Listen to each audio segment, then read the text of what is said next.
Hi, my name is Abraham, and today I'd like to share with you some of the advice that I've recently received from people who have been in the ministry for many years. And this advice will span many things from managing projects, managing your family, to managing unity in the team. So it covers a variety of topics. And I'm calling this Cultivating in Ministry because it takes patience to cultivate. It takes trust in God. It takes skill and timing. And so in ministry, it's very similar to farming or working with plants. So the first advice that I want to highlight is starting with prayer. With any project, any problem, any issue, any decision, you can never apply too much prayer to it. Prayer puts you in a position of humility. It puts you in a place where you are listening to what God is saying instead of prioritizing what you have in mind. And so prayer is a really good way of recalibrating your heart and taking the pressure off you and leaning into what God has in store. The next piece of advice that I wanted to highlight is empowering your people. Empowering means to delegate, and delegation is not just taking something that you had that you were going to do and then making someone else do it. It's actually growing another person. So your life isn't all about getting things done. It's about cultivating other people as well. And so when you delegate and you trust someone, first you're building and you're bonding by giving them your trust.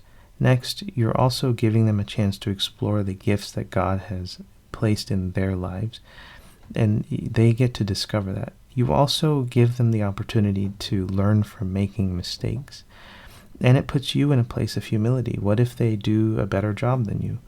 It's good. It actually benefits you, and so it helps you look at people as more than just others, but extensions of you and how they actually relate with you on a deeper level.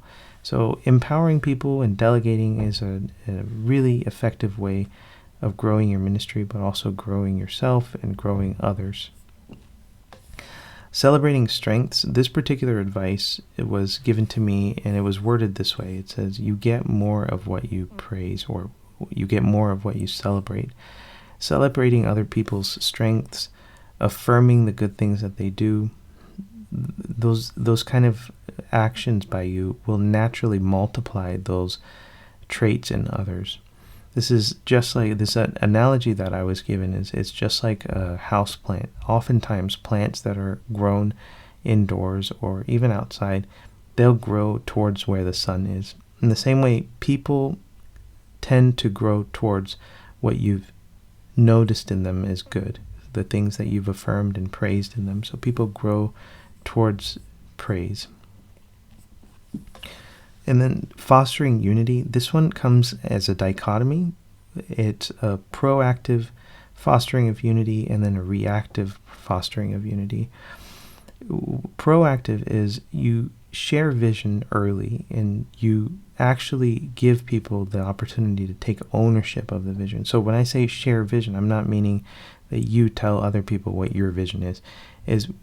When you share vision and you're actually making vision a communal thing. It's something that people truly share with each other across the group, and that they take ownership of it, that it belongs to us.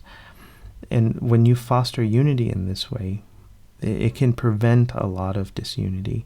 And then reactively is when you have your senses and your eyes open, you look for pressure, you look for tension, you look for dissatisfaction, you look for these different signs that there could be disunity, and then you bring it to light and you attack it, meaning you approach it and try to resolve it early. When you react like this to signs of disunity, you foster unity in your group.